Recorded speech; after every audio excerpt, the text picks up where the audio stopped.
Week 5 NFL Power Rankings. Let's get involved. Number 32, the Carolina Panthers. At long last, Matt Rule gets fired. It's about fucking time, if you ask me. But you know what?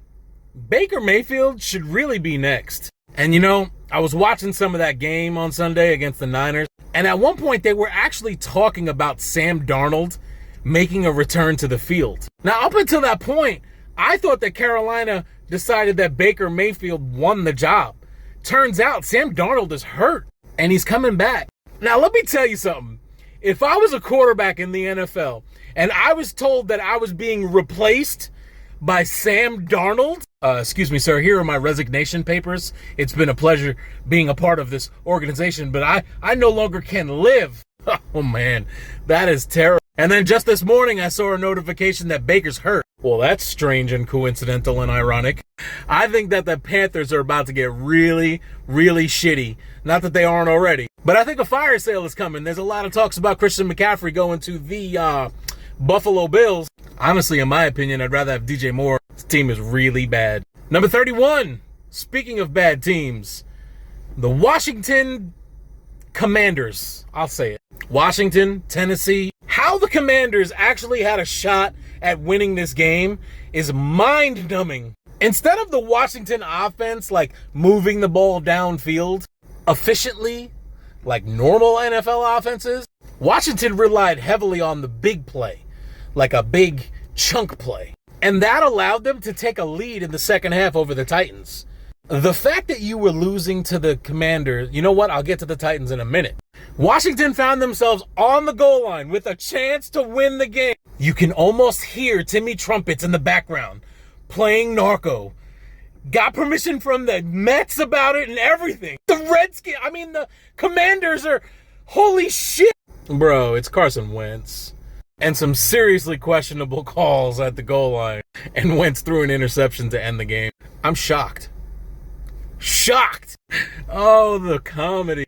Number 30, Pittsburgh Steelers. All right, so Kenny Pickett gets his first career start ever and doesn't look half bad. He made some really, really nice throws, and fellow rookie George Pickens looked friggin' badass as well. If you hadn't seen the catch that he made on the sideline, you might want to Google that shit because it was pretty friggin' nasty. Not even sure how, somebody could do that and just know in themselves that they can actually do. How do you know you have the ability to do some shit like that? But in this game on Sunday against the Buffalo Bills, you could clearly see how much the Steelers missed TJ Watt. The Steelers only had 3 pressures on Josh Allen all game long. Three. They had 0 sacks and allowed over 500 fucking yards. Fun fact, this was the first time since 1952 that the Steelers were a 2-touchdown underdog. The spread was 14 points. The Steelers are definitely set up for the future, but not for this year. Number 29, Detroit Lions. Yikes. Do you remember 2 weeks ago? Social media was ablaze because the Lions were favored in the game for the first time in 87 years. Then they went out and beat Washington, and suddenly the Lions were that feel-good story of the year. Finally coming out of this hole, the Lions, they're here, they've arrived, they're back on the scene. That was 3 short weeks ago. And today, the Lions look like the Lions. They are now 1-4 after getting shit on and shut out by the New England Patriots. Coming into that game, the Lions were the number 1 offense in the league. Just goes to show you how important stats like that are, huh? All right, to be fair, you're missing DeAndre Swift. Amon-Ra St. Brown played, but he was on a pitch count. But it was the play calling for me, man. They went for it on 4th down 6 times and failed all 6. And I got to be honest, some of the play calling on those 4th down plays were pretty questionable. Number 28, Jacksonville Jaguars. Statistically, the Jaguars outplayed the Texans on Sunday, with the exception of one category. Probably the most important category besides the score, and that's turnovers. Trevor Lawrence threw 2 more interceptions, giving him 7 turnovers in the last 2 games. And on top of that, they failed on 4th down 3 times. So the amount of turnovers for this team in this game, inexcusable and very hard to overcome. Their offense didn't play bad. They had well over 400 total yards in this game. Could they have won this game? Yeah. Should they have won this game? I don't think so. I just love that. I remember 2 weeks ago when they were 2-1, everybody started hopping back on that Trevor Lawrence nutsack ride. I haven't heard much from those people lately. I hope they're okay. Number 27, Houston Texans. Since the start of the 2020 season, the Houston Texans were 4-0 against the Jacksonville Jaguars. Now, against the rest of the league, they were 3-28-1. Furthermore, they've won 8 straight games against the Jaguars. So what could possibly happen in this game when the Texans play the Jaguars? Well, you guessed it, Billy. The Texans won in a downright ugly motherfucking game. It was the fourth quarter, and the score was tied 6-6. I mean, this was Denver Broncos, Indianapolis Colts bad. There was just over 3 minutes left to play in the game when the Texans finally got in the end zone with Dameon Pierce. The key to this game, the positive that needs to be taken away for Texans fans, if there's any out there, is you played mistake-free football. No turnovers. And you got your first win of the season. Number 26, Chicago Bears. Credit is definitely due to the Bears for coming back in this game against the Vikings. The Bears scored 19 unanswered points to not only come back, but to take a lead in Minnesota. Justin Fields has his best offensive game of his fucking career with barely over 200 yards passing. Way to go, Tiger. And they can't hold that lead late. But hey, they showed fight. Number 25, Arizona Cardinals. This dude slid down short of the first down marker, then iced the cake by running up and spiking the ball, bringing up fourth down and forcing the team to kick a field goal instead of maybe coming up with another couple of plays to move closer. Talk about your brain fart, bruh. Now, during pregame warmups, they were showing the Cardinals kicker how he was kicking the balls, and they were doing this weird, like, phew, and they were sailing wide right. And you didn't need to see the video of him doing this because all you had to do was watch the end of this game, and it looked exactly like that. Friggin' ball took off like there was like a 60-mile-an-hour gust of wind, which is kind of hard to do when you're indoors. I just got this image in my head of like 60 like Eagle fans sitting in the stand just blowing the... Cardinals defense played well in this game, and it was a wasted effort. And the end of this game had me shaking my head and laughing a little bit too. Number 24, Seattle Seahawks. 1 week, this team is on top of the world, not giving a damn about losing Russell Wilson. Geno Smith is an MVP of the league. And then the next week, you're losing to the fucking Saints. Rashad Penny has been a badass all season long. And he left the game with a broken fibula, and that's going to hurt. Yeah, that's going to hurt both him physically and the team. But this injury gave an opportunity to rookie running back Kenneth Walker to step in. And that motherfucker went off, looking like he's ready to friggin' put the team on his back. Seahawks lose yet another game, move to 2-3, are still one of the more boring teams in the league. It's teams like these that make me wish I don't do all 32 teams. Number 23, Denver Broncos. Broncos fans, you need to be ashamed of yourselves. It's Thursday Night Football, a primetime event, and you allowed that many Colts fans to come into your stadium and take over the crowd noise by booing Russell Wilson and the Broncos offense. Absolutely insane. What? What's that? Oh, those were Broncos fans. What? Well, shit, in that case, good on you. Fuck yeah, Broncos, because you need to be booing that offense. You need to be booing that man who is over fucking paid and has not delivered for his team yet. Broncos Nation, let's ride. Let's ride this motherfucker out of town because Drew Lock probably would have you more wins. I don't even have anything to say about the game. 1, I didn't watch it. Good Prime Video. 2, I didn't want to watch it because all I heard from basically everyone on the face of the planet was that this was the worst Thursday night game ever. The only thing I will say is that we're 5 weeks into the season and the Broncos have been on primetime 3 out of those 5. I don't even think Bronco fans want that anymore.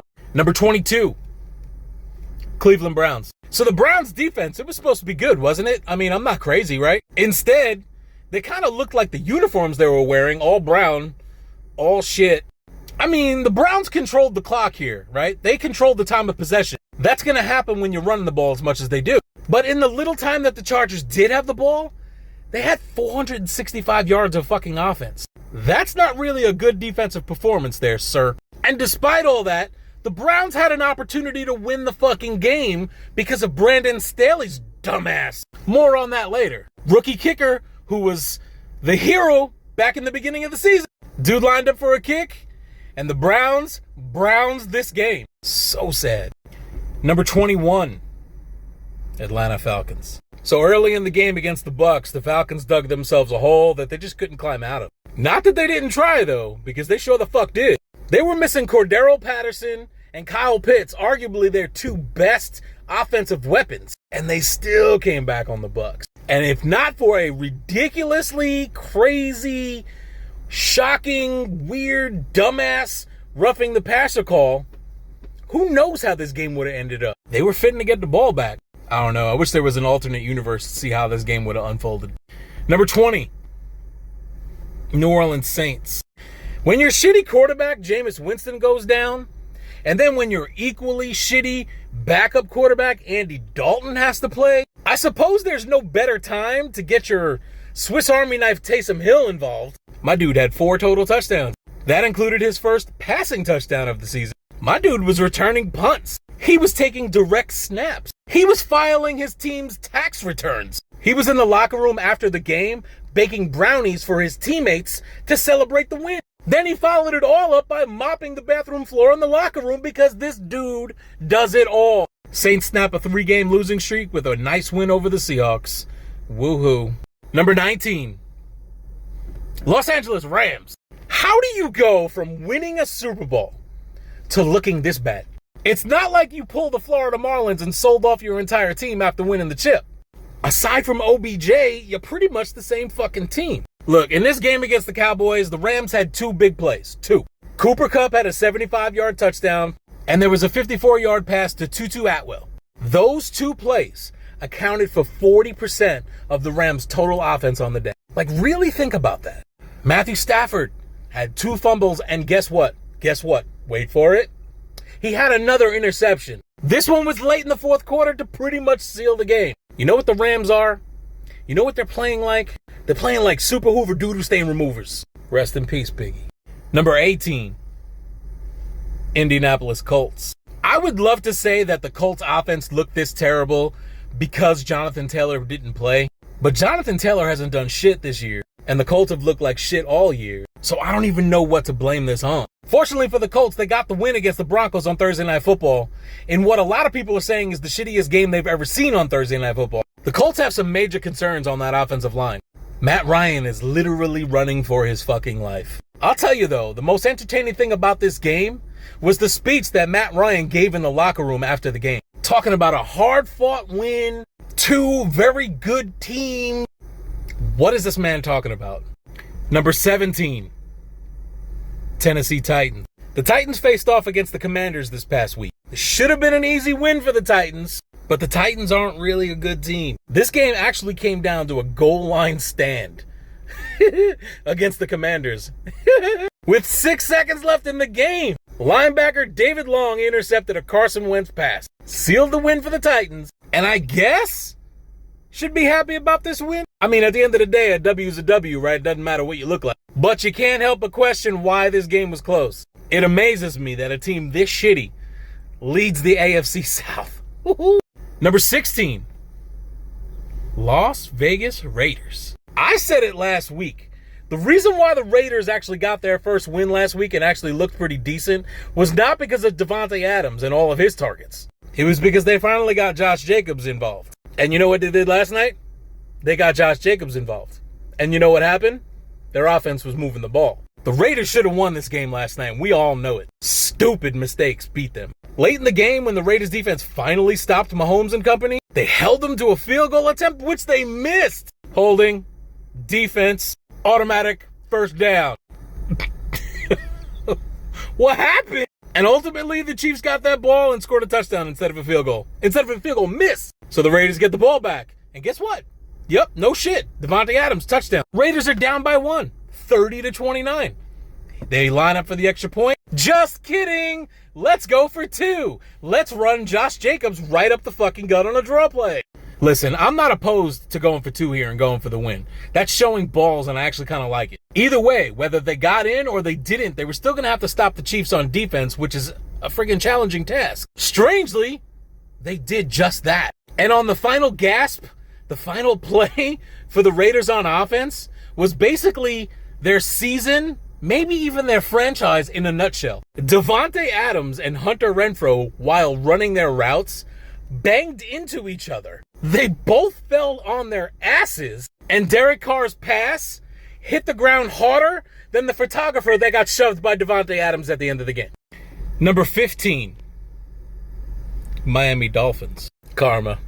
It sure is a bitch, ain't it? I gotta show you something. Dolphins fans, you guys are just fantastic. After that game against the Bills in week 3, yes, I'm gonna keep going back to it. Talked so much shit. Not about the win. That's all. Hey, talk your shit about the win. It was a hell of a fucking win against the best team in football. I'm talking about ragging on Bills fans for even breathing the word injuries. Just putting telepathy out there that the Bills were a little banged up. And then Dolphin fans cocking over and shitting on Bills fans for even mentioning the word injury. This you, Dolphin fan? This you? Congrats to the Jets winning versus a third-string quarterback. This you? This me? Is this me? Did you really point out that they beat a third-string quarterback? Were you one of the thousands of Dolphins fans who told Bills to shut up and take their loss despite beating a practice squad secondary? What? Responses, take away Josh Allen and you're nothing? What? This is the best right here. We're playing with no corners today and no QB. Oh, the irony. Listen, it's all just jokes, man. Who gives a shit, right? It's football. It's sports. Who gives a damn? But no one likes a hypocrite. I'm sorry. That was wrong. Number 14. New England Patriots. What did I tell you last week?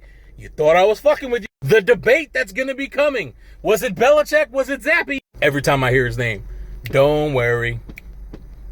Be Zappy. In all seriousness, though, when Mac Jones is healthy, is Bill Belichick going back to him? Because if Zappy keeps playing this well, I don't know if he can do that. I'm also not even that sure if we'd realize that he went back to Mac Jones. Have you noticed that Zappy and Jones look exactly alike with their helmets on? And it doesn't even really matter because Bill Belichick calls them both Tom anyway.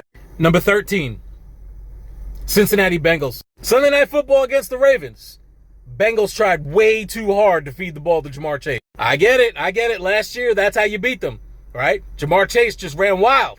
But there was a lot of things about last year that are not happening for you this year. Bengals don't look good, man. Their offense looks like shit. Their running game is terrible. Everything just looks so out of sync. I don't know.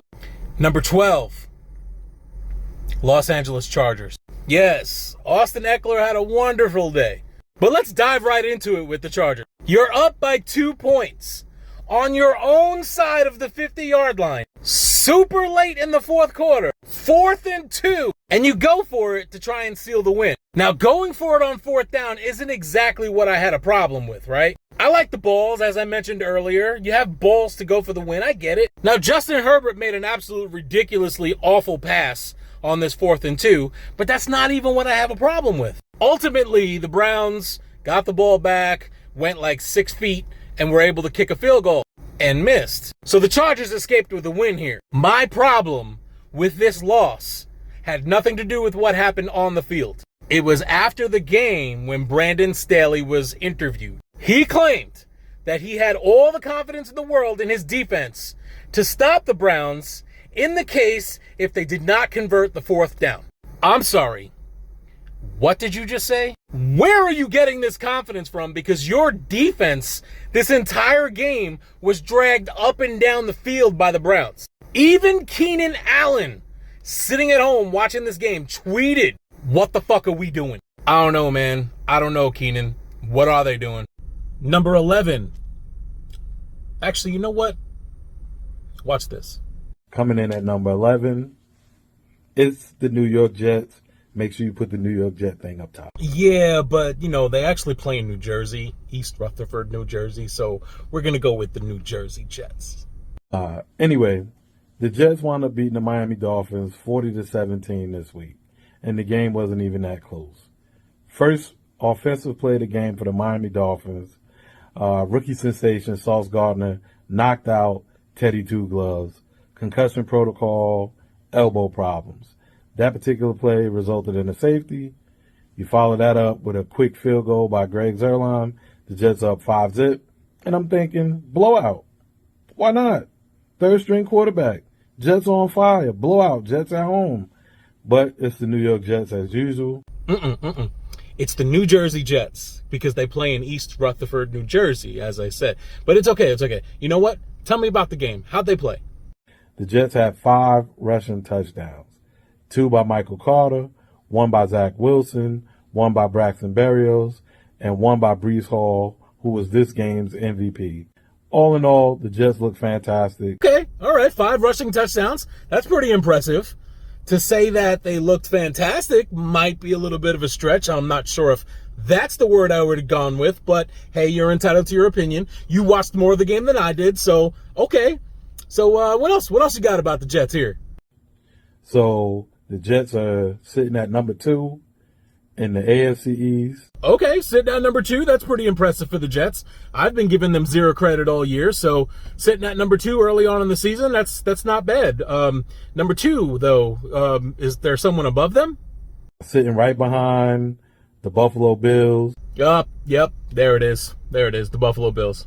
I think they're pretty good. I've heard of them. Thanks again, Mr. Lawson, for allowing me to contribute, and I can't wait to see your video this week. No need to thank me, sir. This was an honor and a pleasure. Thank you very much for your contribution.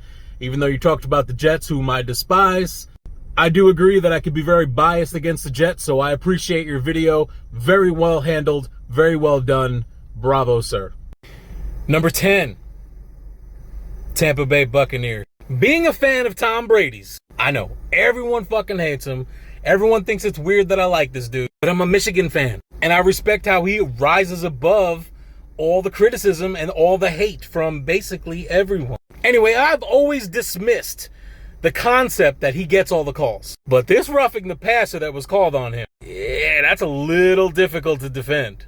The Bucs jumped out to a very large early lead against the Falcons, but they allowed the Falcons to battle back into this game. And if not for this controversial roughing the passer call, I don't know how this game would have ended. But ultimately, the Bucs grind out another win. They avoid a 3-game losing streak, and this team continues to be boring.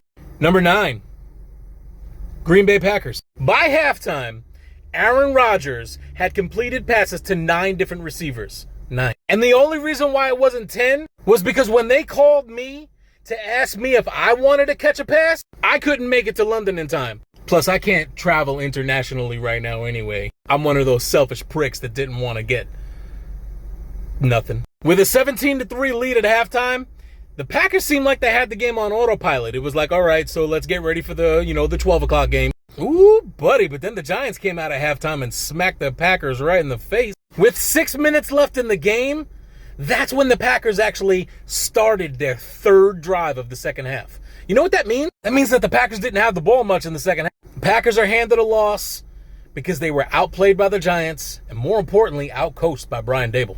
Number 8, Minnesota Vikings. Kirk Cousins.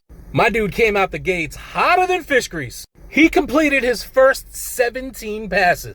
That's a Vikings team record, ladies and gentlemen. After scoring 3 touchdowns on their first 3 possessions, this game looked like it was about to be a blowout, as it should be. But I think the Vikings then all of a sudden remembered that they're the Vikings, and they're not supposed to win this easily. A bad play on special teams and an interception by Mr. Kirk Cousins allowed the Bears to not only come back in this game, but to take a fucking lead. Bro, you're losing to the Bears at home. Somehow, some way, Vikings escaped this game with a win. And as shitty as they played, they're 4-1.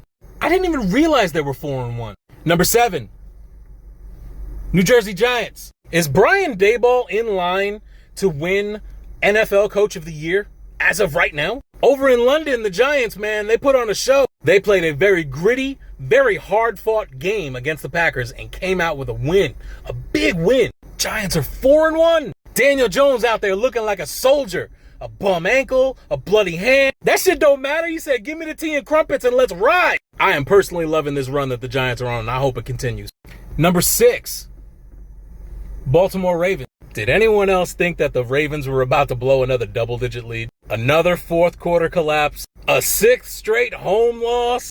It was close, wasn't it? Lamar Jackson had himself an average game. He had a lot of missed opportunities, missing a lot of wide open receivers. Those Lamar haters out there, and you know who you are, must have loved this shit. I bet you called him a running back, didn't you? But at the end of the day, the Ravens still have Justin Tucker. And in most cases, that's all they fucking need. Dude went 4 for 4 on field goals, including the game winner as time expired. Ravens take sole possession of the AFC North, and that's that.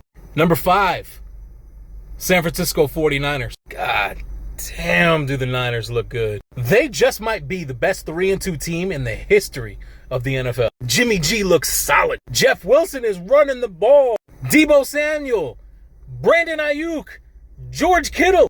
Damn! They put up 37 on the Panthers like they are the Kansas City Chiefs or the Buffalo Bills. And as an added bonus, just for shits and giggles, they have one of the best defenses in football. With the Rams struggling and the Cardinals and the Seahawks continue to be booty franchises, call me fucking crazy, but it's week 5. I think the Niners have that NFC West wrapped.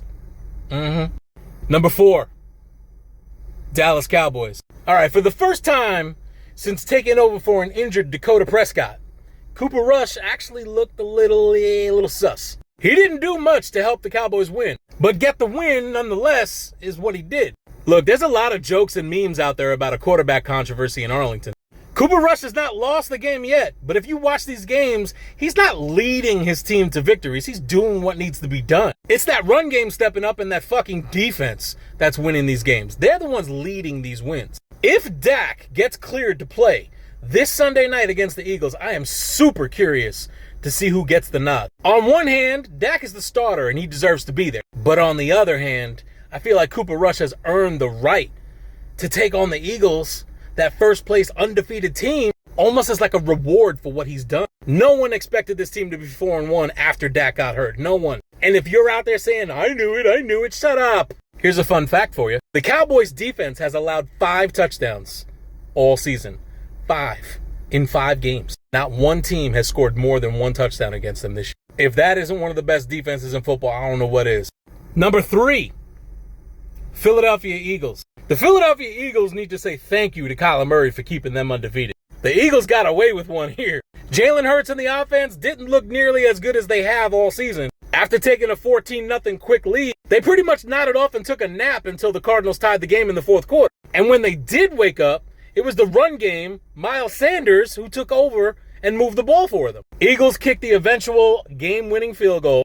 I say game-winning because the Cardinals just kind of shit the bed there. Listen, there's a lot of doubters out there claiming that the Eagles are still undefeated just because of who they play. Are they really the best team in the NFC? I don't know. I think this weekend's going to tell us. Number 2, Buffalo Bills. With the Bills traveling to Kansas City to play the Chiefs this week, this game on Sunday against the Steelers was the ideal trap game. Thankfully for Bills fans, the Bills stayed focused on the game at hand. At halftime, the Bills led the Steelers 31-3, and it was so bad. Josh Allen had 348 yards passing and 4 touchdowns at halftime. Trap game my ass. In my opinion, this game was the Buffalo Bills resetting themselves after 2 very mediocre games against the Dolphins and Ravens the last 2 weeks. And once again, 4 out of 5 weeks so far, the Bills did not give up a single point in the second half. Talk about closing games out, baby. Number 1, Kansas City Chiefs. The Chiefs can do plenty of damage with 17 seconds. Just ask the Buffalo Bills. Fuck you, Joe Buck. That was unnecessary. Listen, after all that bullshit with the roughing the passer call, my Chiefs fan friend in a group chat that we have going was crying like a little girl. To which I responded, I don't think you understand what just happened. This Chiefs team is about to be fired up. And when they come out after halftime, they're going to be on fucking fire. I'm really good at calling things like that. Then again, it was pretty fucking obvious. There were plenty of things to unpack from this game, from that call. Like, for example, I love the fact that the Chiefs literally booed the refs for 10 solid minutes. That was freaking great. But throwing water bottles at Raiders players as they were heading to the locker room for halftime, that was kind of classless and not a good look for Kansas City. But I mean, we are talking about Chiefs fans here, you know.